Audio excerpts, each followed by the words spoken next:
राहुल गांधी की वायनाड लोकसभा सीट को लेकर क्यों आमने सामने है कांग्रेस और लेफ्ट पार्टियां। राहुल गांधी की वायनाड सीट को लेकर कांग्रेस और लेफ्ट पार्टियां आमने सामने आ गई है। दरअसल सीपीआई के एक सांसद ने पार्टी की राष्ट्रीय कार्य समिति की बैठक में यह मुद्दा उठाया है।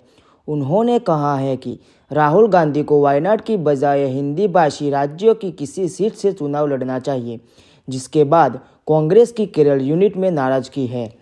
केरल की जिस वायनाड सिटी से जीतकर कांग्रेस नेता राहुल गांधी संसद पहुंचे थे, अब उस सीट पर लेफ्ट और कांग्रेस पार्टियां आमने सामने आ गई है। हाल ही में हुए INDIA गठबंधन की सदस्य सीपीआई की राष्ट्रीय कार्यकारिणी बैठक में राहुल गांधी को वायनाड से चुनाव नहीं लड़ने का सुझाव दिया गया है। सीपीआई के एक सुझाव से कांग्रेस की केरल यूनिट में नाराजगी है।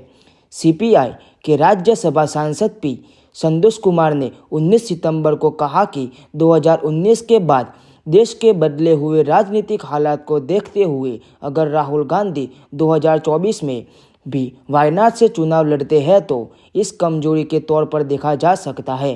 कांग्रेस महासचिव KCP वेणुगोपाल ने इस सुझाव को खारिज करते हुए कहा कि उम्मीदवारी पर फैसला करना पार्टी की केंद्रीय चुनाव समिति का विशेषाधिकारी है और इस पर किसी और को राय रखने की ज़रूरत नहीं है। वहीं केरल कांग्रेस चीफ के सुधाकरन ने इस सुझाव को अनुचित बताया और जोर देकर कहा कि केरल इकाई चाहती है कि राहुल गांधी फिर वायनाड से चुनाव लड़े। दरअसल केरल में राजनीतिक हालात पूरी तरह से अलग है। राज्य में INDIA गठबंधन में शामिल दोनों दलों की सीधी लड़ाई है। यहाँ बीजेपी लड़ाई में नहीं है, इसलिए यहाँ सीटों का बंटवारा बहुत जटिल हो सकता है। सूत्रों की माने तो सीपीआई सांसद ने तर्क दिया था कि राहुल गांधी को कोई सामान्य उम्मीदवार नहीं थे और कई लोग उन्हें गठबंधन के नेता के रूप में देखते हैं। खासकर 4000 किलोमीटर लंबी भारत जोड़ो यात्रा के दौरान उन्हें मिली समर्थक के बाद उन्होंने सुझाव दिया था कि कांग्रेस नेता को वायनाड के बजाय हिंदी भाषी राज्यों में से किसी सीट पर चुनाव लड़ना चाहिए और बीजेपी से मुकाबला करना चाहिए।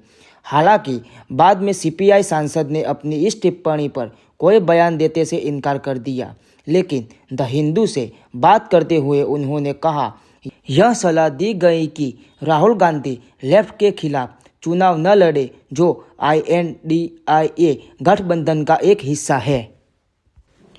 फिलहाल इस वीडियो में इतना ही।